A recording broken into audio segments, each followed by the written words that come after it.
Boa tarde, seja bem-vindo a mais uma edição do programa Urban View, um novo olhar sobre a cidade, programa que é uma produção da Urban Systems e que tem como convidado hoje aqui ao meu lado o mestre e doutor pela Faculdade de Direito da USP, André Castro Carvalho. André, como vai? Tudo bem? Tudo bem, muito obrigado pelo convite. Nós é que agradecemos sua presença no Urban View. E o nosso olhar da semana, que é o tema sobre o qual vamos conversar aqui com o André, é aeroportos privatizados. As receitas acessórias se tornarão as principais? A gente quer conversar aqui com o André, entre outros assuntos, sobre por que as receitas acessórias ganham um papel diferenciado quando se fala em concessões de aeroportos para iniciativa privada. Queremos saber também qual a influência do conceito aerotrópolis, que a gente já abordou aqui em outras edições do Urban View, nessa questão. Porque o modelo regulatório atualmente adotado nos contratos de concessão ainda priorizam muito mais as tarifas de embarque do que qualquer outra fonte de receita.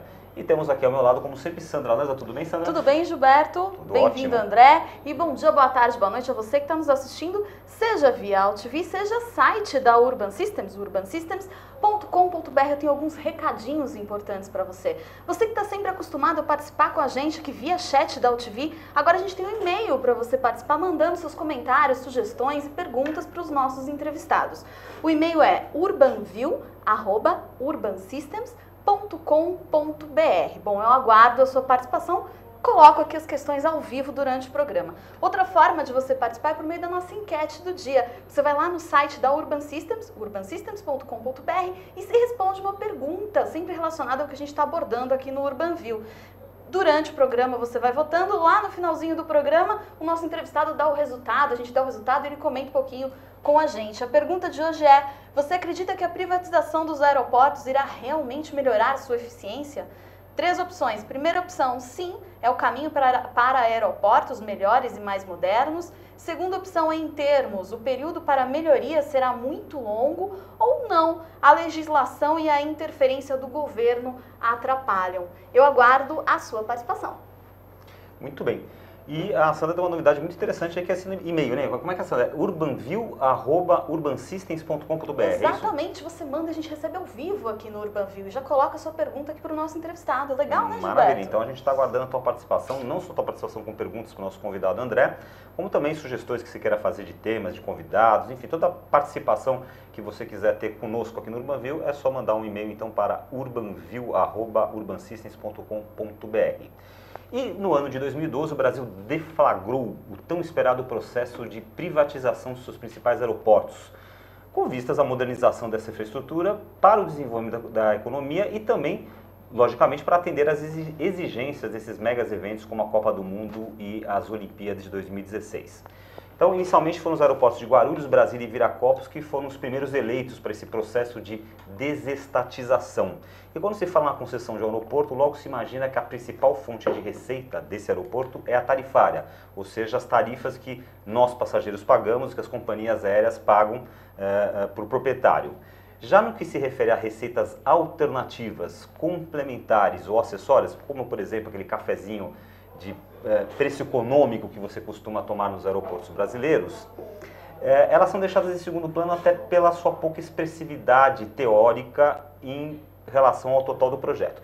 Nessa edição do Urban View, a gente vai saber do nosso convidado a razão desta máxima não valer para o segmento aeroportuário. Então vamos iniciar a nossa entrevista com André Castro Carvalho, mestre e doutor pela Faculdade de Direito da USP, perguntando para ele exatamente por que as receitas acessórias ganham um papel tão diferenciado quando se fala em concessões de aeroportos para iniciativa privada. Bom, boa tarde a todos. Em primeiro lugar, eu acho que a pergunta é muito pertinente que o Gilberto coloca aqui para a gente, pelo seguinte sentido: o modelo de concessões que o Brasil priorizou, isso desde Guarulhos, Viracopos e JK, em Brasília, é aquele modelo em que você vai arrecadar receitas por meio do leilão e não por meio de melhoramento, efetivamente, da infraestrutura. onde eu quero chegar? Explicando melhor, por meio do leilão, o leilão é o quanto o comprador, digamos, paga para o governo para poder operar esse aeroporto. Exatamente. O leilão nada mais é do que você receber um valor por aquela alienação, aquela venda, entre aspas, da infraestrutura para um particular explorar. E qual que é o problema desse tipo de evento, de modelagem?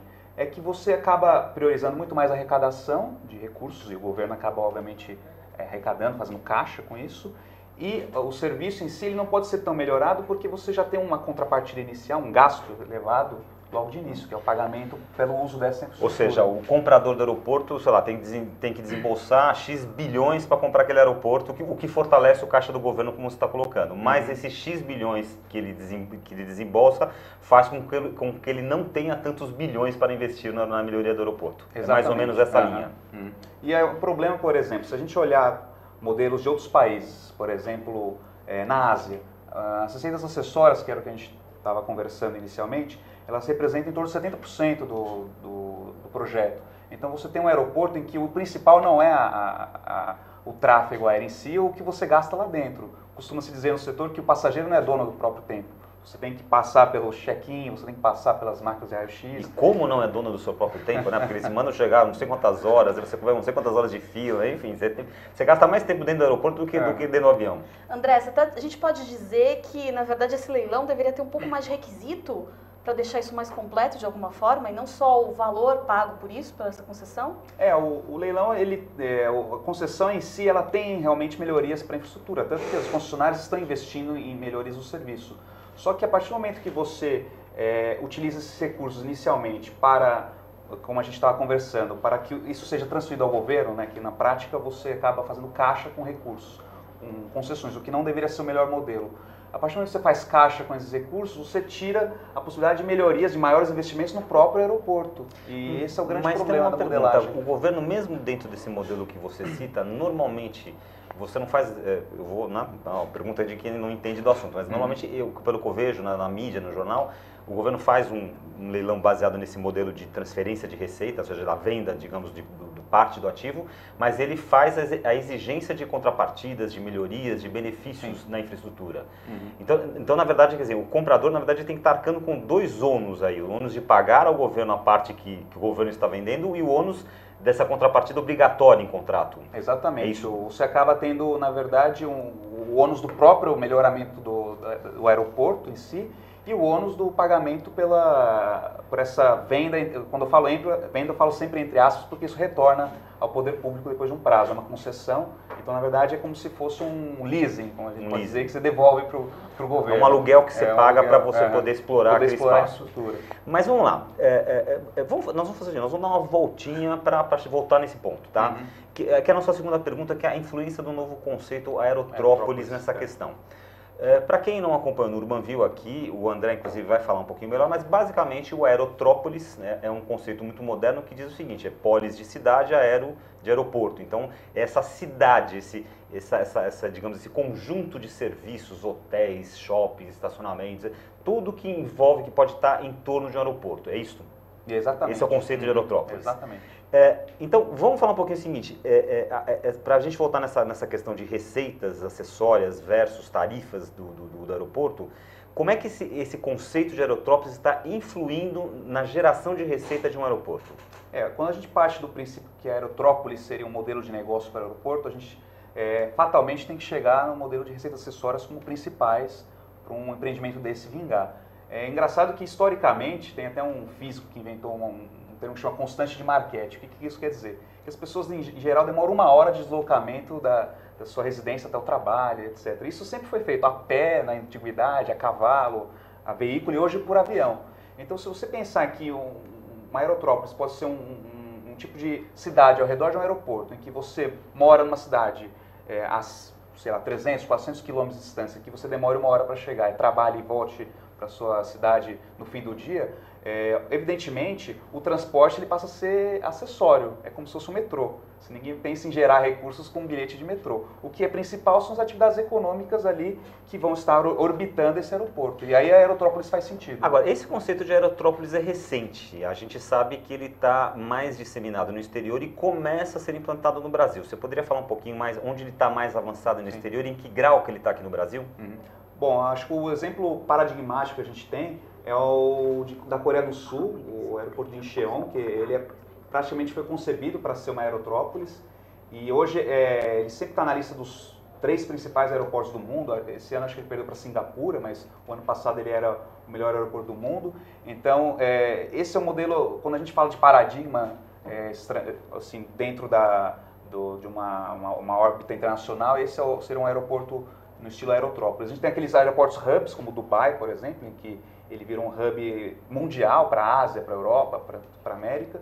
E o Brasil poderia ter o hub, que seria Guarulhos, mas hoje em dia se questiona se Guarulhos realmente seria o hub ou, por exemplo, Santiago ou Lima funcionariam como hubs regionais, dada a demora que se houve para investir, para se ter uma concepção de investimentos privados para o aeroporto de Cumbica. Em relação a outros países da América Latina, você citou Lima, Peru, etc. e tal, o Brasil está mais atrasado? Acho que sim, porque esses países, principalmente o Chile e Peru mais recentemente, começaram um programa de concessões muito antes do Brasil. Então hoje, uma simples viagem que a gente faz para o aeroporto de Lima, a gente já vê a diferença, porque estão no estágio mais avançado de recuperação, de revitalização do aeroporto.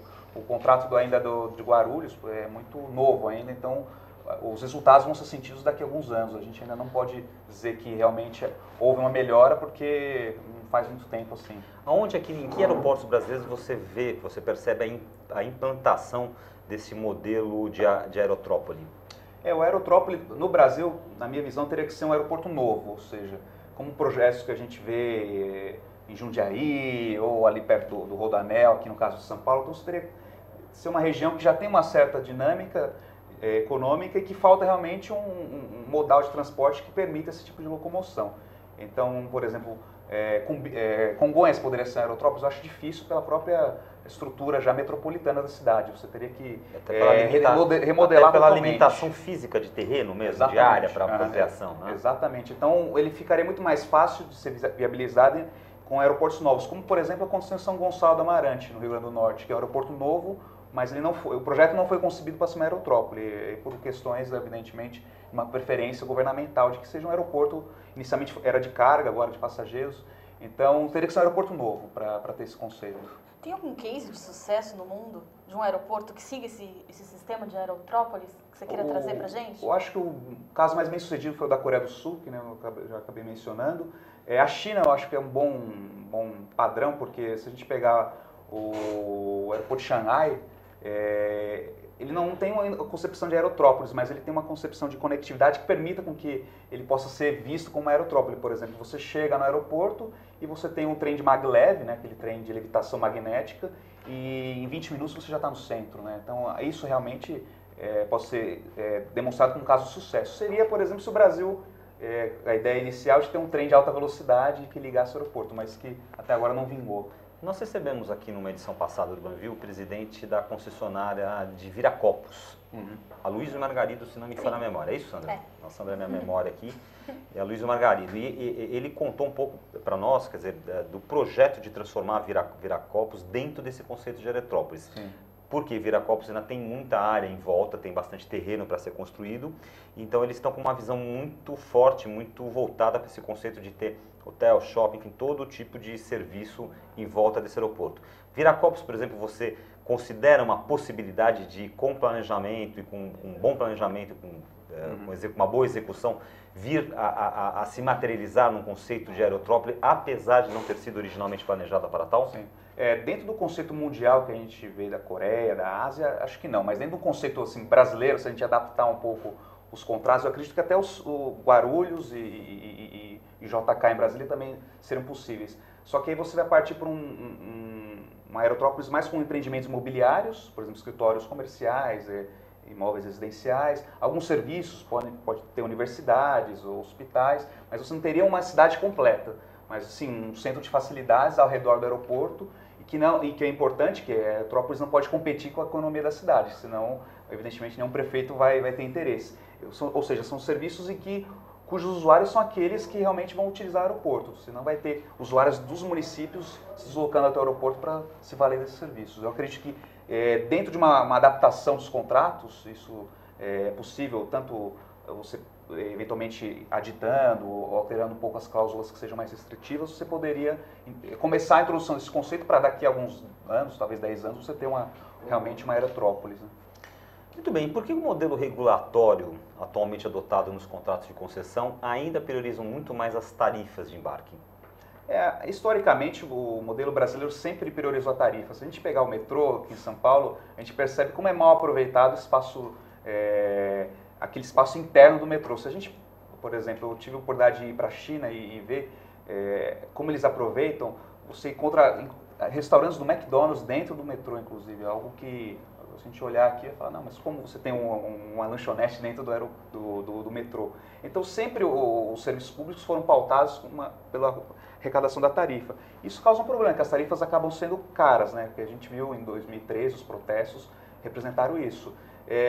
No caso do aeroporto, a mesma coisa. Você vislumbra muito mais a exploração como algo, a própria demanda que você vai ter para o serviço, e não o que esse serviço pode gerar de empreendimentos ou então de geração de economia por detrás desse tipo de empreendimento. Por exemplo, publicidade, o caso exploração de espaços, no caso do aeroporto, tudo isso aí acaba sendo mais negligenciado. Isso tem uma razão histórica, digamos assim, ao que me consta, ao que você pode me corrigir nesse ponto. A Infraero, que era estatal, que sempre administrou todos os aeroportos brasileiros, se não me falha a memória, foi criada nos tempos do regime militar. Sim. Quer dizer, ela foi uma empresa inicialmente administrada por militares da aeronáutica, e que me parece que tinha uma visão do aeroporto, o endereço é avião subindo, avião descendo. Tanto é que os aeroportos brasileiros, historicamente, nunca primaram por conforto, serviços, esse tipo de coisa.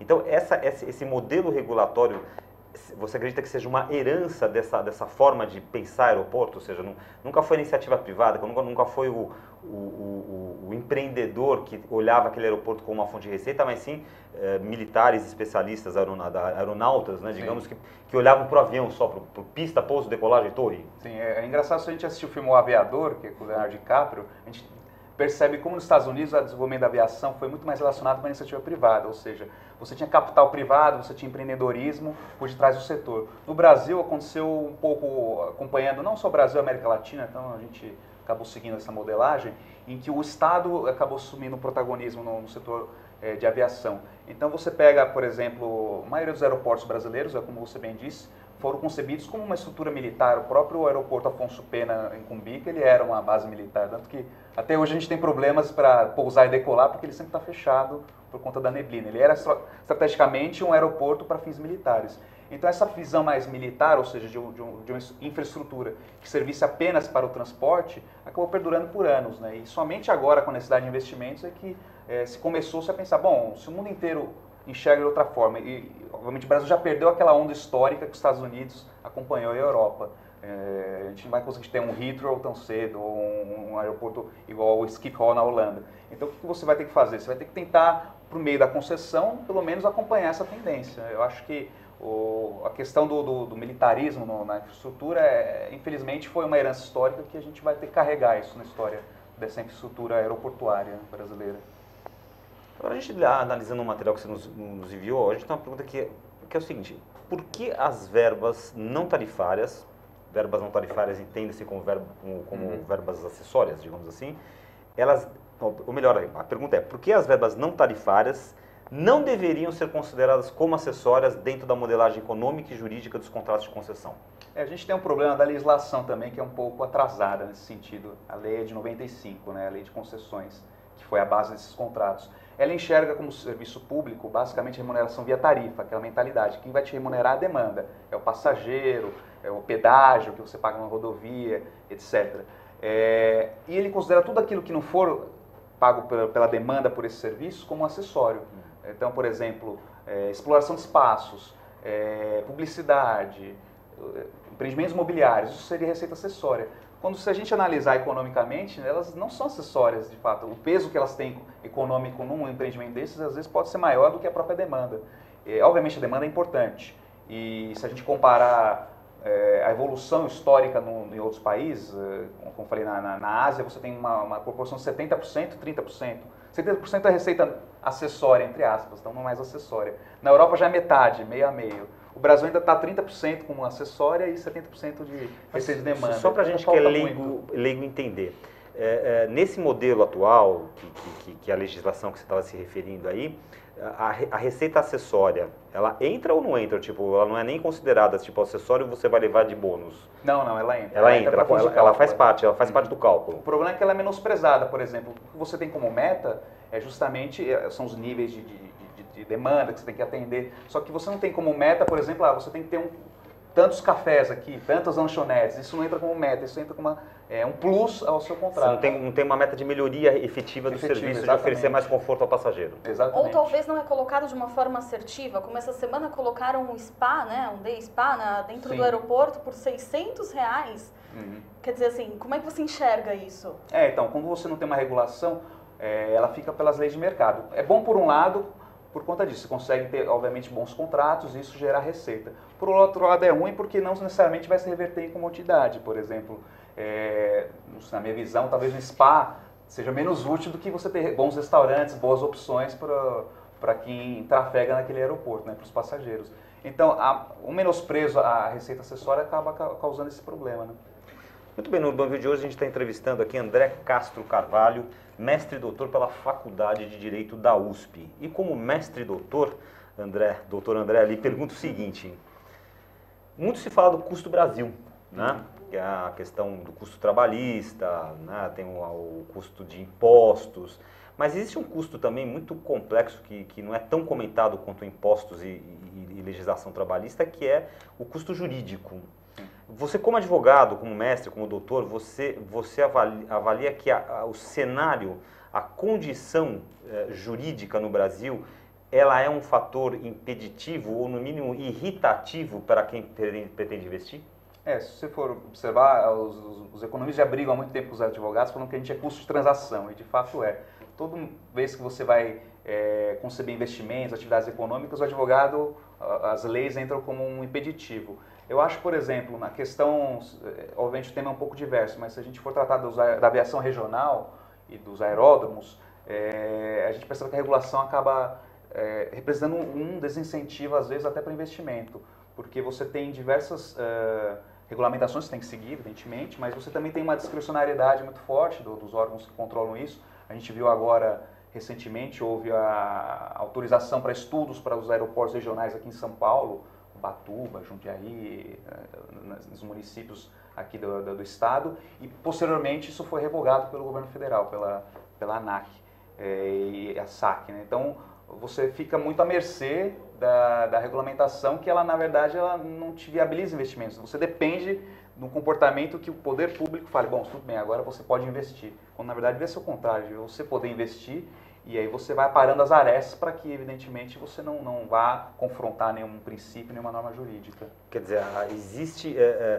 Tem até uma questão que está colocado aqui dentro de um artigo, acho que você fez, que fala que se fala que a incorreta aplicação da ferramenta de fluxo de caixa marginal, que eu imagino que seja esse fluxo de caixa marginal, seja parte dessas receitas acessórias. A questão do fluxo de caixa marginal é interessante, é uma questão econômica no sentido de que essa ferramenta iria apropriar esse ganho das receitas acessórias, o que vira mais ou menos uma esquizofrenia. Se são receitas acessórias, e você sabe que realmente que elas são relevantes, você quer apropriar isso da concessionária ao longo do tempo. Ou seja, qual é o estímulo da concessionária a investir mais, quando você não considera isso como própria receita do contrato?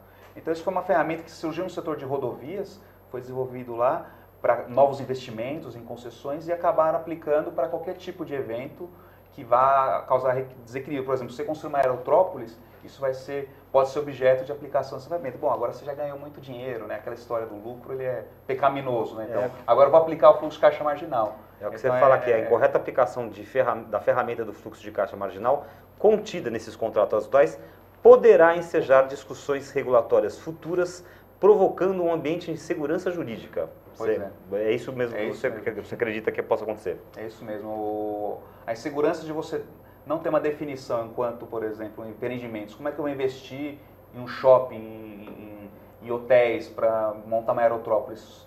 Se eu no futuro eu não sei se o governo federal, o regulador, no caso, né, dos aeroportos, vai encarar isso como um desequilíbrio do contrato, isso acaba, evidentemente, acarretando investimentos. Então, esse é um dos pontos, né, que tem hoje travado um pouco investimentos nesse setor. Simplificando, é mais ou menos assim, como é que eu vou construir um hotel aqui do lado desse aeroporto se eu não sei como é que o governo vai considerar esse hotel mais tarde? Se ele vai considerar que ele é proprietário do hotel também?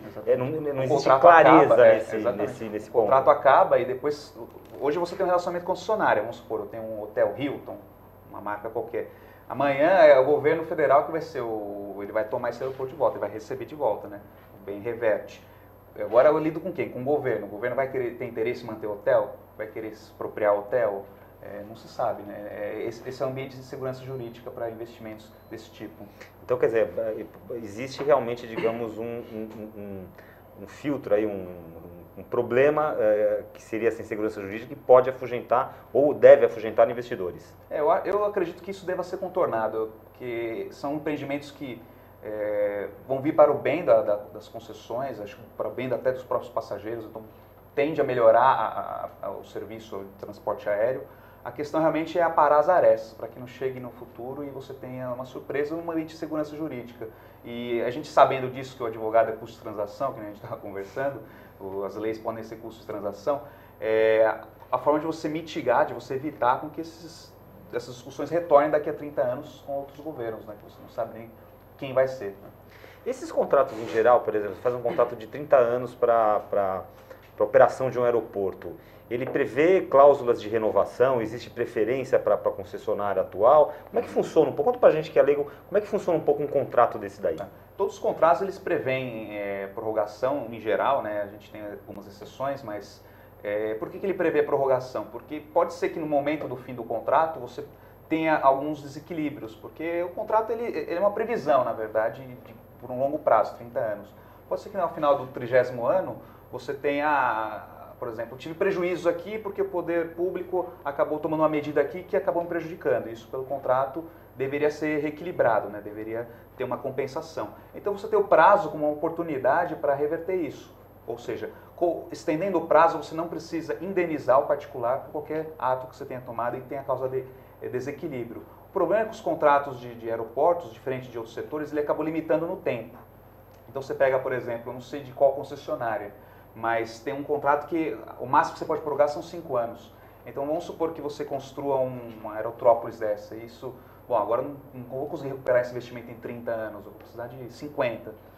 O contrato já representa impeditivo porque você só pode prorrogar por 5 anos. Então o problema de você limitar no tempo tem... por um lado você traz competitividade, você obriga a ter nova licitação daqui a 30 anos e aí vão ter novos players, mas por outro lado você afugenta esse tipo de investimento a longo prazo. Só para não perder esse. O modelo ideal seria a concessão em definitivo, ou seja, a venda do ativo da operação aeroportuária em definitivo para o empreendedor privado?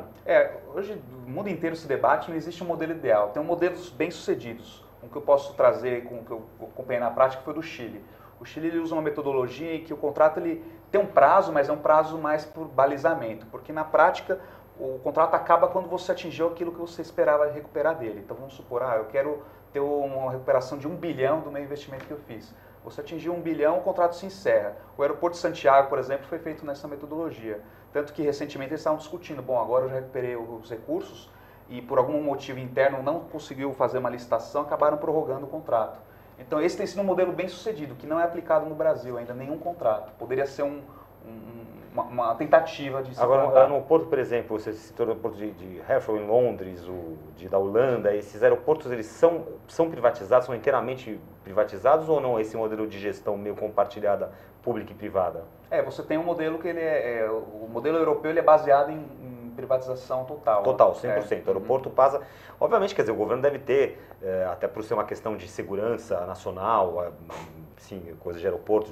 Lógico que o governo tem uma participação nessa questão no ponto de vista da segurança, sim, do uso militar dos aeroportos, etc. Tal, numa eventual guerra, etc. E tal. Mas a operação passa a ser o aeroporto é do cara. Se ele quiser, inclusive, transferir e vender para outro grupo, ele poderia vender. Aí tem restrições. Em alguns lugares eu não sei a legislação desses países, mas no Brasil você precisaria de autorização, no caso da ANAC, do órgão regulador. Você transfere a titularidade da concessão. O que você pode, por exemplo, às vezes vender participação acionária, desde também que haja autorização. Sem concordância da ANAC.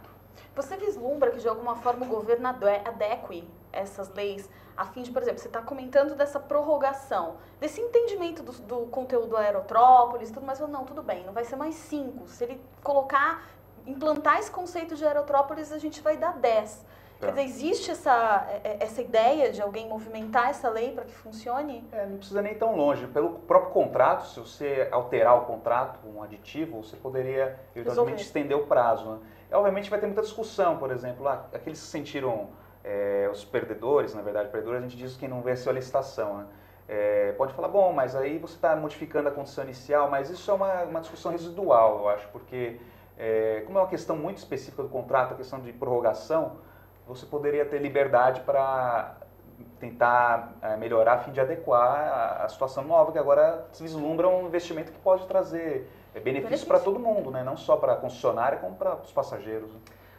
A gente falou aqui de quem concede, né, que é a Infraero, que é o Estado, que é o governo brasileiro, e do concessionário, que é um grupo privado que vai lá e compra parte total, parcial, enfim, da concessão de um aeroporto. Como é que fica o outro player dessa história, que são as companhias aéreas? Elas pressionam para que lado? Elas têm algum tipo de participação nisso? Opinam, não opinam?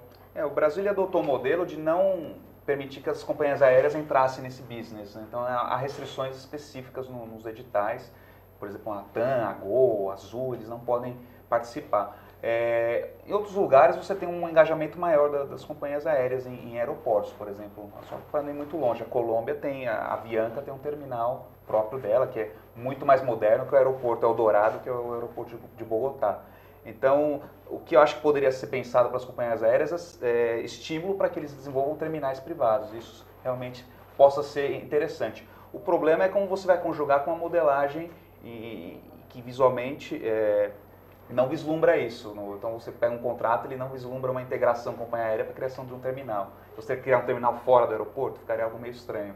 Mas seria uma forma de você investir e as companhias aéreas, evidentemente, poderem expandir as suas atividades no país. Né? Tem uma pergunta que eu já fiz aqui em outro Banview, que é o seguinte: vamos supor que eu tenha inúmeras terras no município de Itu, pertinho de São Paulo, bem interligado, com boas rodovias, tenho terra suficiente para fazer uma metrópolis lá. E eu tenho também dinheiro, sou um dos caras mais bilionários do mundo, eu tenho dinheiro para construir um aeroporto, tipo o de Londres lá. Isso, entendeu? acredite, é verdade. Se eu quiser, nessas minhas terras de Itu, com os bilhões de dólares que eu tenho, construir um aeroporto mais moderno do planeta, eu não posso. Hoje a grande discussão é essa. O que tem tido uma luta, e isso perante os órgãos reguladores, é pelo menos a aviação executiva, e a gente tem um exemplo aqui em Caçapava com a Aerovale. Então você tem a possibilidade de investir para aviação executiva, ou seja, para voos comerciais, empresariais, assim, não voos para passageiros como a gente vai no aeroporto e as companhias aéreas exploram. Nesse modelo de, por exemplo, um aeroporto aberto a qualquer companhia aérea, a gente precisa evoluir um pouco mais, porque a gente volta àquela história da tradição brasileira da evolução militar. Né? Então a gente tem que resgatar o empreendedorismo norte-americano. Se alguém evidentemente quer e acredita nisso, e aí a gente tem outras questões de concorrência, etc., concorrência predatória, mas evidentemente é caso a caso, mas a minha visão é que os benefícios que você tem abrindo o mercado, por assim dizer, são maiores que os malefícios, os eventuais malefícios. Maravilha, o nosso Urban View de hoje começa a chegar próximo do seu final, e a Sandra, em primeiro lugar, ela tem 2 recados, né, Sandra, para compartilhar conosco, e também ela vai comentar o resultado da enquete E assim que a gente vê aqui o resultado da enquete, eu já dei uma olhadinha, gostei do resultado da enquete. Tá interessante, hein? E aí o nosso convidado vai comentar. Vamos começar com os recados que a Sandra tem para vocês. Vamos começar pelos recadinhos, então. Bom, no próximo dia 15 de abril, das 8 às 18 horas, ocorre no Fiesta Bahia Hotel, em Salvador, o Exame Fórum Nordeste 2014, com o tema Os Próximos Desafios, como reduzir a desigualdade e aumentar a produtividade. Bom, o evento terá a presença de nomes como Jacques Wagner, governador da Bahia, Flávio Rocha, presidente da Riachuelo, Juliana Baiares, diretora da Odebrecht, e Tomás Assunção, presidente da Urban Systems. Mais informações e inscrições lá no site da revista Exame.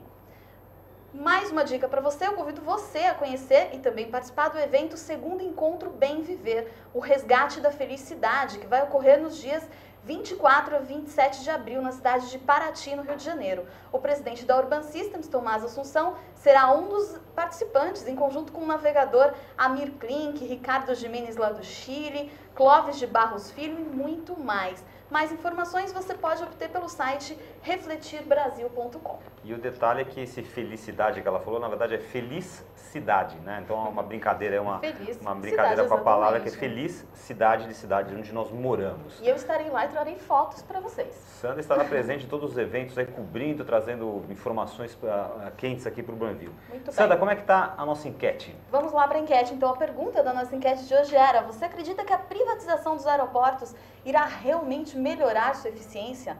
13% disseram não. A legislação e a interferência do governo atrapalham. 38% disseram em termos. O período para melhoria será muito longo. E a maioria, 50%, sim, é o caminho para aeroportos melhores e mais modernos. Interessante o resultado. Muito bem, André, então aí eu perguntei para você agora um pouquinho do outro player, que são as empresas de aviação, né? A gente falou do governo que dá a concessão, o concessionário que disputa essa concessão, as companhias de aviação que operam, né, que estão usando o aeroporto, e finalmente nós chegamos ao player, o coitado que não opina, passageiro. E ninguém pergunta, quer saber o que ele é, que chama-se o passageiro, né? E a gente está vendo aqui, de acordo com o que a Sandra contou para a gente aqui, que 50%, a maioria, né, metade dos nossos respondentes aqui, acreditam que sim, é o caminho para aeroportos melhores e mais modernos. Só 13% são pessimistas aí, estão acreditando que a legislação e a interferência do governo vão atrapalhar. Você está muito dentro dessa área, qual a tua visão dessa questão da privatização dos aeroportos? Se realmente vai melhorar, você concorda com esse resultado? Eu acho até interessante o resultado da pesquisa, porque tem um volume expressivo que é, assim, praticamente está meio a meio, né, que é a favor e contra. E recentemente, faz mais ou menos uns 2 meses, saiu uma pesquisa da SAC avaliando os aeroportos do Brasil. E o engraçado é que os piores aeroportos, os 2 piores, eram 2 privatizados, que era Cumbica e JK. Aí a gente fala, bom, mas tem alguma coisa estranha, né? Porque por que os aeroportos foram privatizados, foram os piores avaliados? Não faz muito sentido. É a grande discussão. Bom, você tem um projeto que a melhoria não é para 1 ou 2 anos, é um contrato de 30 anos. Esse é o primeiro ponto. E o segundo ponto que a gente conversou no começo... Que é a origem do nosso programa. Exatamente. Que é o modelo centrado na tarifa. A modelagem concentrada na tarifa, com leilão, com arrecadação de... você se preocupa mais com arrecadar recursos do que com melhoria do serviço. E a concessionária em si, ela fica, assim... ali como uma vidraça, né? Porque evidentemente ela é o foco de críticas, porque por que não melhorou se foi privatizado? Mas não melhorou porque não é porque a concessionária está sendo eficiente, mas é porque a modelagem em si não trouxe uma eficiência a curto prazo que se esperava. E aí causa um sentimento de desapontamento na população, nos passageiros. Você tem fé e esperança que a gente vai ter aeroportos minimamente comparáveis aos Estados Unidos e Europa, Mona? Eu espero que sim, eu acho que... Digamos, no seu período de vida, ainda você acha que é filhos, netos ou bisnetos? Pois não, meus filhos, eu acho filhos. Que... talvez um médio prazo, porque é uma coisa engraçada, agora falando sério, uma das coisas que a gente vai mais ver, como comentários de amigos, comentários em redes sociais, é o pessoal chamando os aeroportos como chama? De rodoviárias, né? Rodoviárias de aviões, né? Uhum. E a gente, quando viaja para o exterior, quem tem a oportunidade de viajar para o exterior, se choca, né? Quando você desembarca num terminal Houston, um terminal em Londres, da Holanda, de Seul, de Dubai, você fala assim, meu Deus, a gente tem que comer muito arroz e feijão ainda, né? Eu acho que esse é o problema endêmico, não só nos aeroportos, a gente vê em todos, né? E são aeroportos, são as próprias rodoviárias, é metrô. Então, o problema de transporte do Brasil ele é endêmico por uma falta de planejamento, né? Então, a gente está tentando correr atrás. E a ideia é assim, a gente tem países que estão na frente, eu acho que não é ruim a gente se espelhar neles, até para poder ter uma melhoria. Então, a Aerópolis, como a gente está entrando mais ou menos na onda, no momento oportuno, porque é algo recente, eu acho que a gente pode aproveitar e copiar as melhores práticas, copiar no bom sentido, de aproveitar as melhores práticas. Uma última pergunta rápida. Ainda dentro da sua seara, que é a área jurídica, você acha que um bom marco regulatório, uma legislação, uma reforma de legislação que a deixe mais consistente por parte do governo, você acredita que possa acelerar esse processo? Eu acho que o governo ele vem tentado reformar as contratações públicas já há um tempo. Então ele instituiu o chamado regime diferenciado de contratações, o RDC, para fazer frente à lei de licitações. Então essa é uma frente que está em debate no Congresso, né, que está agora na Câmara dos Deputados. Acho que uma outra frente que o governo poderia comprar é unificar a legislação de concessões e PPPs. A gente olha em vários lugares do mundo, o Chile aqui do lado para a gente tomar como exemplo, você não tem essa discussão se você vai encarar um projeto com concessão, comum ou PPP. Por exemplo, os aeroportos não são PPPs, não são parcerias público-privadas. A partir do momento que você tem uma legislação comum, você não perde tempo com discussões, por exemplo, o Tribunal de Contas falando, não, a modelagem que você fez não é PPP, é concessão, então você usou a legislação equivocada. Isso aconteceu, por exemplo, nas ferrovias, que aí é outro tipo, é tema para outro debate, mas isso poderia acontecer para os aeroportos também. A partir do momento que você tem uma legislação unificada e reformulada, né, como a gente viu, a lei de concessões é de 95, a lei de PPPs tem 10 anos. Então você pode hoje aproveitar um marco regulatório novo para novos projetos, e que o Brasil vai precisar, evidentemente, para 2015 para frente. Muito bem, o Urban View de hoje está chegando ao fim. Nós entrevistamos André Castro Carvalho, mestre e doutor pela Faculdade de Direito da USP. E antes de terminar o programa, a Sandra Lanza contará para vocês quem será o nosso convidado na próxima quarta-feira. No próximo Urban View, nosso papo é com Jorge Rory, consultor e criador do blog Inteligência Estratégica. Vamos falar sobre planejamento, mobilidade e formas para melhorar as cidades. Te aguardo na próxima quarta-feira, dia 23 de abril, às 17h15, no Urban View e na AltV. Até lá! Muito bem. André Carvalho, muito obrigado pela sua presença no Urban View. Agradecemos bastante aí suas explanações sobre essa questão complexa de legislação que envolve os aeroportos. E esperamos termos numa próxima oportunidade aqui no Urban View. Sem dúvida, será um prazer. Muito bem. Pessoal, quarta-feira que vem estaremos de volta aqui às 17h15 com mais uma edição ao vivo do programa Urban View. Até lá.